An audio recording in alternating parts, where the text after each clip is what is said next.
Second is D. David Engstrom. Welcome. Yes.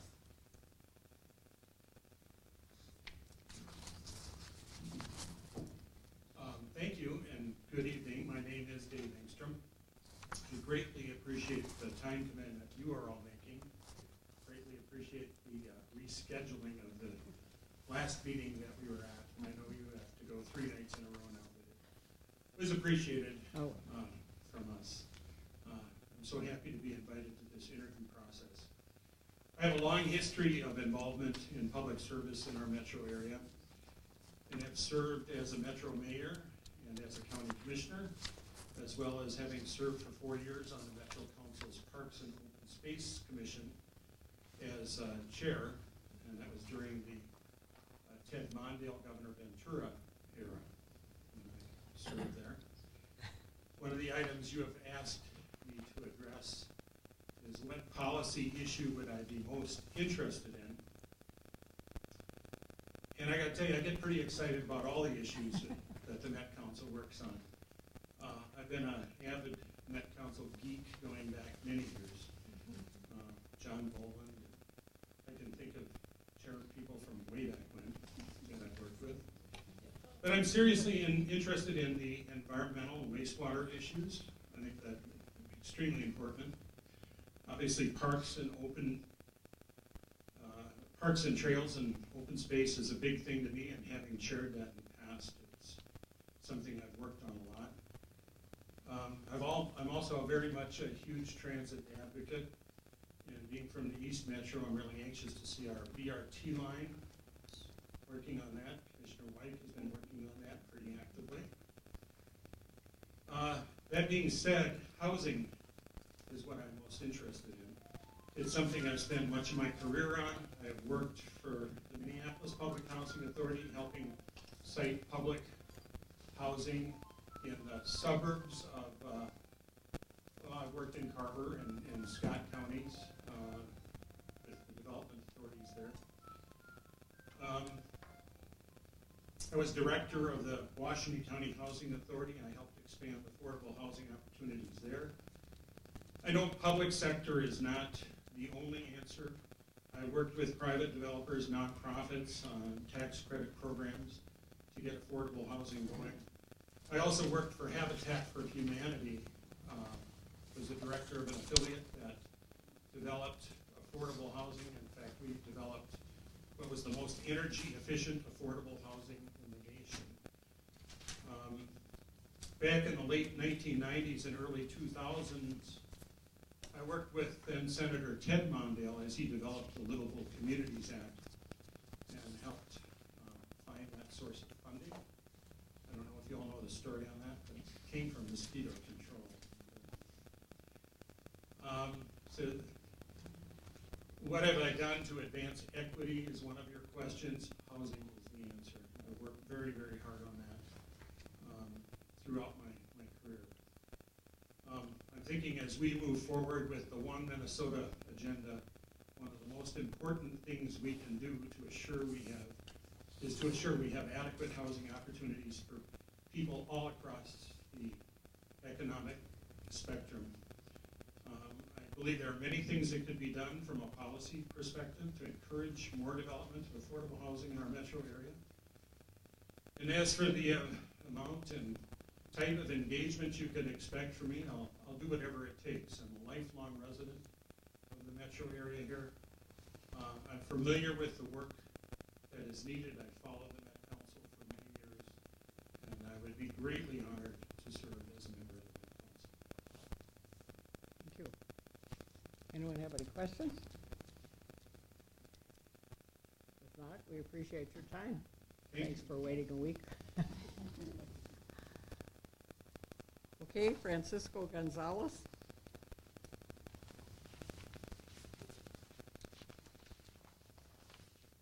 Thank you very much, and my apologies to Mr. Ekstrom for my phone ringing, but in the middle of his presentation it was totally intentional. I want to thank you for being considered to represent District 12 as a member of the Metropolitan Council and for the opportunity to share more about my background, experience, and motivation to join the council.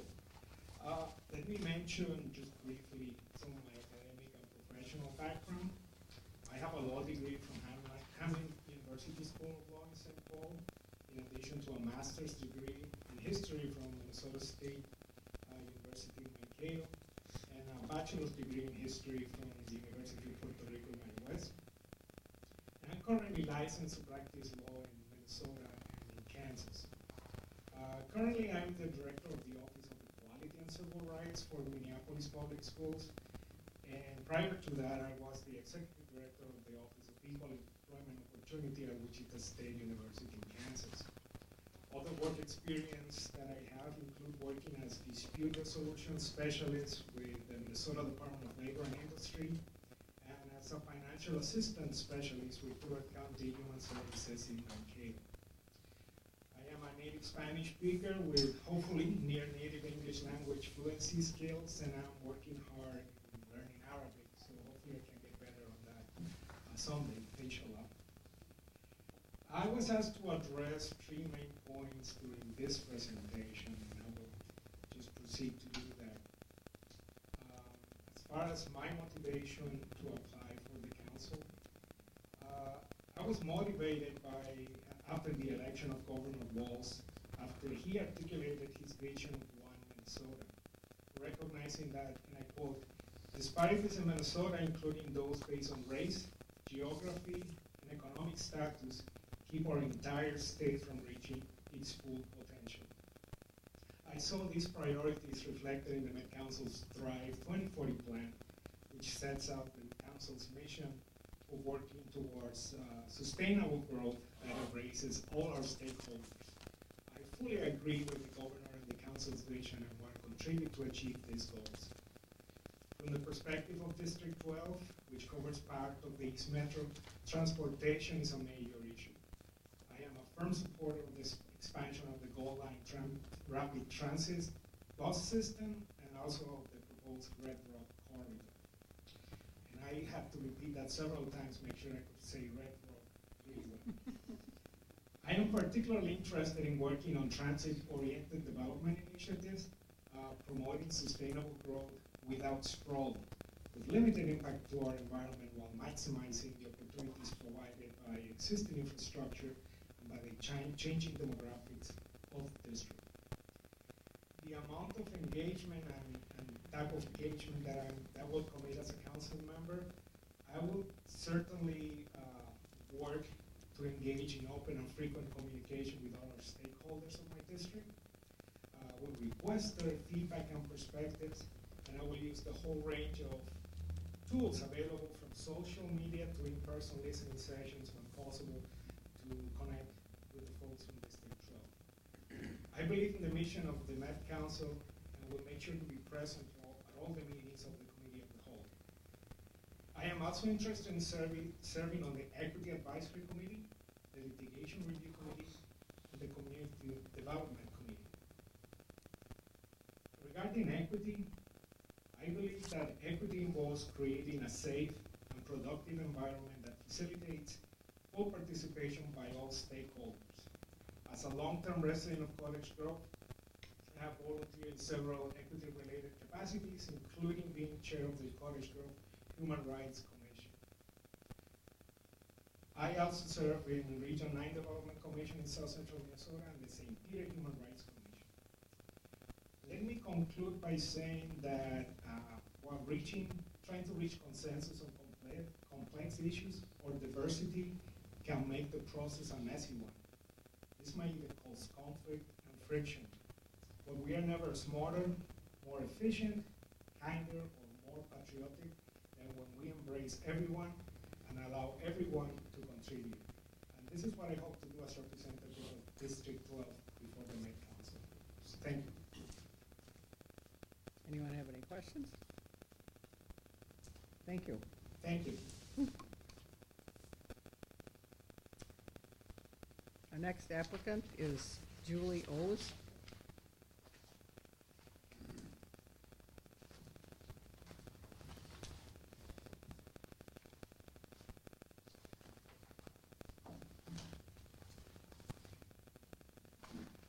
Good evening, and thank you for this opportunity. My name is Julie O's. I am most interested in transportation. I have used and enjoyed mass transit around the world and around the country, and we have a little bit of catching up to do. I would love to take an active role in supporting, promoting, and planning transportation for the Metro. It is such a key component to a healthy region. It affects each and every one of the Met Council's desired outcomes. Good transportation policy affects stewardship by route planning and building that doesn't adversely affect natural resources or unnecessarily increasing impervious pavement, and by taking cars off the roads and extending the life of the infrastructure. It also plays a part in prosperity because it attracts businesses, community investment and reinvestment, and it allows people to get to jobs and school.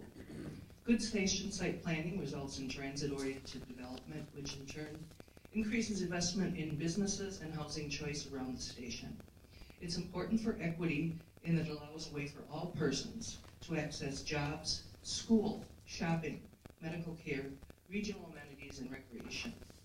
It provides choice for those who can't or don't want to own a car. It affords access to affordable housing. Transportation plays a part in livability by offering choice. All residents can choose where to live, where to work, access to parks, walking, bike trails. It contributes to people being able to enjoy a healthy lifestyle. It's important in sustainability through good design. Runoff can be reduced, surface water quality improved, and operations of transportation systems in an efficient manner increases sustainability of a very expensive system.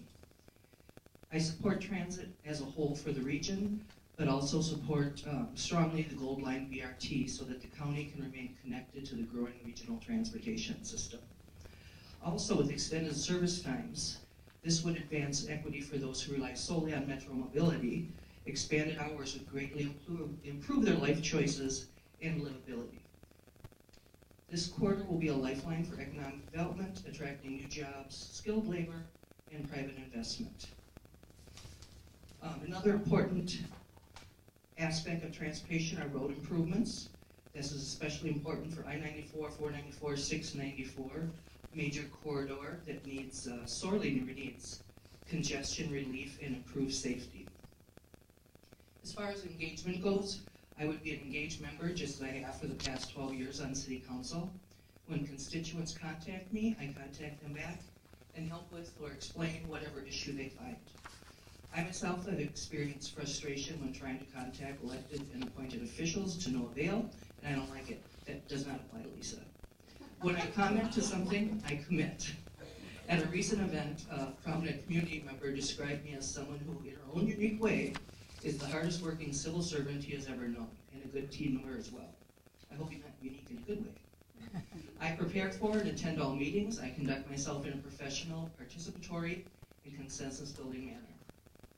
I'm a listener. I do not talk just to hear myself talk. I speak when I have something important to contribute or if I need clarification. I attend as many events in the community as I can and try to be engaged with the community organizations. You cannot represent the residents without being out in the communities. A recent example of engagement is in my interest in water quantity and quality. I decided that I should climb one of the water towers in Woodbury. That was interesting. As far as in advancing equity, that's something I'm passionate about. I've been a strong advocate to advance race and equity in my community. I, along with others, supported an internal diversity initiative at the city level, and this in turned into a council strategic initiative fostering inclusive and welcoming community. I pushed very hard for a splash pad that was accessible to all residents, not just the sports people, biggest public expenditure, and I wanted it to have something that was available for everybody. And we have it. I made a David Letterman top 10 list as one of my ploys to try to get that passed.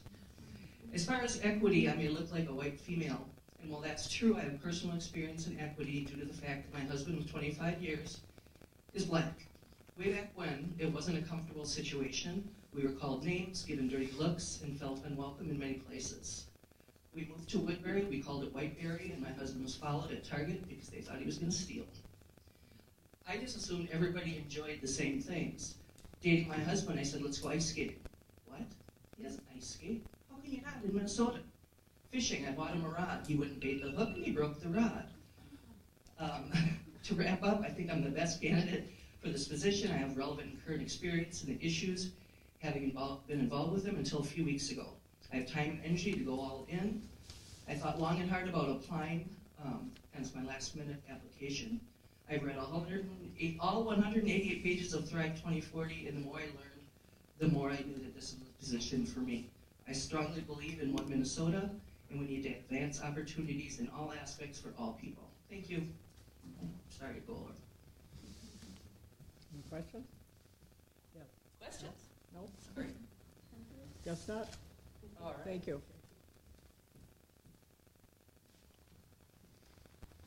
Okay, Leonard Price.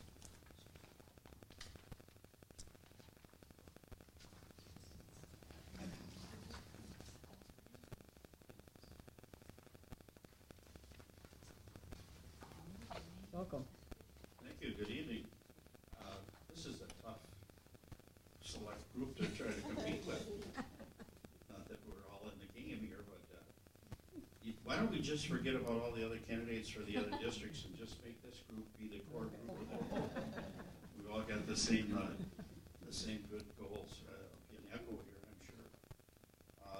I really appreciate the opportunity to appear before you, and I'm glad you canceled when it was really cold, because I didn't want to go outdoors either. Yeah. I'm an outdoor guy. I am Len Price, and I live in Woodbury. I lived in Washington County most of my life. I taught in District 833 schools for 30 years. Don't think I had any of your children, but I do know a lot of you from another experience that I had, because I represented a lot of southern Washington County and part of Ramsey County for 20 years in the state legislature. Nora and I were partners in many days out on the street, soliciting support. But I mention that because a lot of the geography that I represented is included in District 12. So I understand a lot of the things that have happened there as part of the explosive growth and development in Washington County. I witnessed the challenges of trying to provide services and infrastructure needs to the increased population that occurred in the 1980s, 90s, early 2000s, and still continues. Today I drove through Lake Elmo because I'm involved in a wellness program with Washington County and Vital Aging Network. It just seems like they're growing out of the ground like they did in the 80s in Woodbury. I mentioned that my experience as a state legislator, and during that time I ended up being an advocate for a lot of the issues that I think are before us. For example, I spent a lot of time in my time working on water quality and water quantity. I was one of the co-authors and the chief spokesman for the House when we drafted and passed the 1989 groundwater bill. I'm a person who's had a lot of experience outdoors, and I'm concerned about reforesting our urban area, particularly with the issue of the invasive ash borer. Every place I've worked in the county in the last 8 months with older adults, they mention transportation, and the issue has been articulated very well here by the other candidates. Many people have said to me, affordable housing, well, it's got to be affordable, not just housing for seniors. That seems to be a big issue. And then there's lots of other issues for older adults, and now that I'm one of them, I realize that, there are a lot of things that we need to be aware of about all the ramifications for living in the metro area when you pass the age of 60. My time in the legislature taught me a lot of things. I chaired lots of committees, appropriations committees for natural resources and environment. So I got to learn about a lot of things related to both metro and outstate parks, trails, which are dear and near to me. I also chaired the State Government Appropriations Committee. Got really deep into a lot of structure in governance.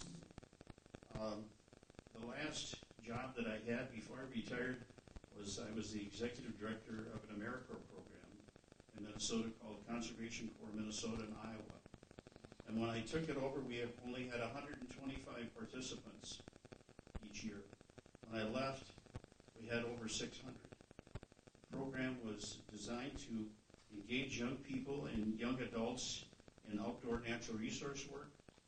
We tried to employ as many different people as we could from the inner city, and we were successful. We had a special program for deaf and hard of hearing, these programs are still ongoing. I promoted lots of women in the organization because they too have a great interest in the outdoors, and they do wonderful things with young people. I think you should listen hard and long to all the candidates, but when it comes down to who you should pick, I'd be another voice for the Metro Council on Metro issues as a lobbyist at the legislature. That's one thing that separates me from others. I did that as the executive director of the Corps. I'd be happy to do it again. I'd like to serve on the Parks and Trails entities, and obviously transportation is a big issue for us. So I'd like to keep the metro area as the jewel of the Midwest, and also like it is an envy of all other metropolitan areas in the country, because our forefathers, our predecessors, have done a tremendous job of creating the things that make the quality of life pretty special. Thank you. Any questions? Thank you. Yes. Ruby? Yes, Mr. Price, would you address your vision around equity in the Met Council? Well, I don't know that I have a good point to assess what is or isn't equity in terms of staffing, but that's one thing that we can do something about as a governmental unity. Working with contractors who represent minorities and giving them those preferences is good. I have my own bias about what could be done in parks in terms of labor, and this is really still be under the old blanket of the Conservation Corps, but there's a whole raft of young people who need an outdoor experience, and we engage the metro parks in achieving some of that work. I'd like to see that be a vehicle for that kind of thing. A lot of inner city kids have no concept of where the food comes from, what a tree looks like, planting a tree, working with other people from other communities. This is all good stuff. Builds relationships. Thank you for asking the question. Thank you. Thank you, and good luck in your deliberations. Okay, Jason Willett.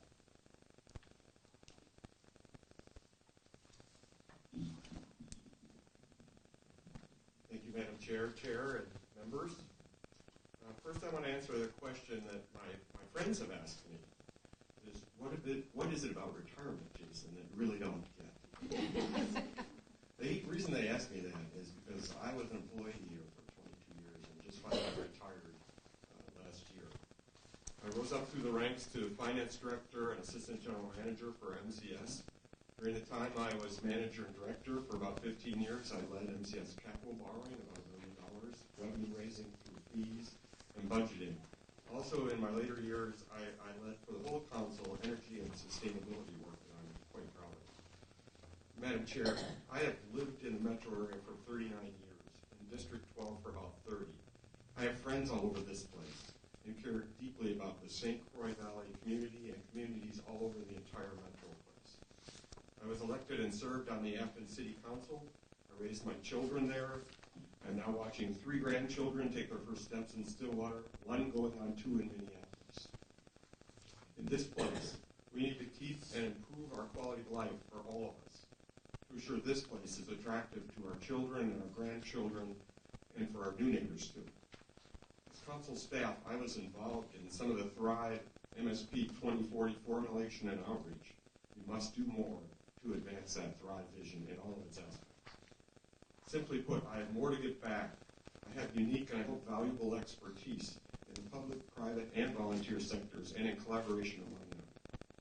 Now to your 3 questions. Regarding policy, I want to first say something about process. I believe in a customer-centric council. And by that, I mean doing what our customers and stakeholders of the council want and expect of us. The core functions of the council must be efficiently delivered. That's the basic value proposition for Low wastewater rates are an example of success of this, and one that benefits us all. Other tiers of stakeholders beyond core customers are affected by council actions. We must hear from and engage them as well. As we do more, I see the best processes incorporating what I call 3 C's: convening, consensus seeking, and collaboration with the willing. Among recent collaborative innovations I led the development of were a cooperative and competitive solar farm subscription program involving 32 local governments, an industrial customer pretreatment incentive program that was a win-win for everyone, and a green partnership with Xcel Energy. My primary policy interest is environmental sustainability and environmental justice. There's much more to do in clean water and clean energy, and these are areas that there are urgent needs. I have some expertise in these areas and with a financial background that has been useful. Next, regarding the question about advancing equity, of course, here at the Council, I've helped with Met Council's hiring and procurement goals around equity. I volunteered for much training and on an internal Thrive Equity Committee and internal equity grant program. Mostly what I learned, frankly, however, is I don't know enough. Should I be appointed, I'll work to assure we seek out disadvantaged communities, make sure they're heard, and have opportunities to help. Also, while much of the environmental projects I champion are good for all of us, they often help address public health issues most acutely felt by disadvantaged people. For example, the electrification of transit is not just about helping to mitigate global warming, but about curbing soot and other local pollutants that damage the health and detract from the quality of life for those that live next to transportation corridors. Low-income and communities of color are disproportionately impacted. We improve both sustainability and environmental justice by advancing the electrification of transit. In regard to engagement, the Council needs engagement of all its stakeholders, and Met Council members need to do more than they have. Even those of us just seeking to be Council members can help. I spent the last 3 months talking to those willing to engage me on this, about 100 people, including breakfast, lunch, beer, and way too much coffee. For the mayors, I've chatted with my district. I've committed them to try and attend at least one of their city meetings early on. There are actually 26 municipalities in whole are part of District 12, and I make the commitment to you. I'll make that same offer to each of them. My passion is to work with others to champion feasible, affordable environmental justice and sustainability for this place, a special place. Questions? Anyone have any questions? Krista? Thank you very much. Good job, thank you. Okay, with that, we've completed listening to all the applicants for District 12, and so now we're going to take a 10-minute break, and then we'll do the other 2 districts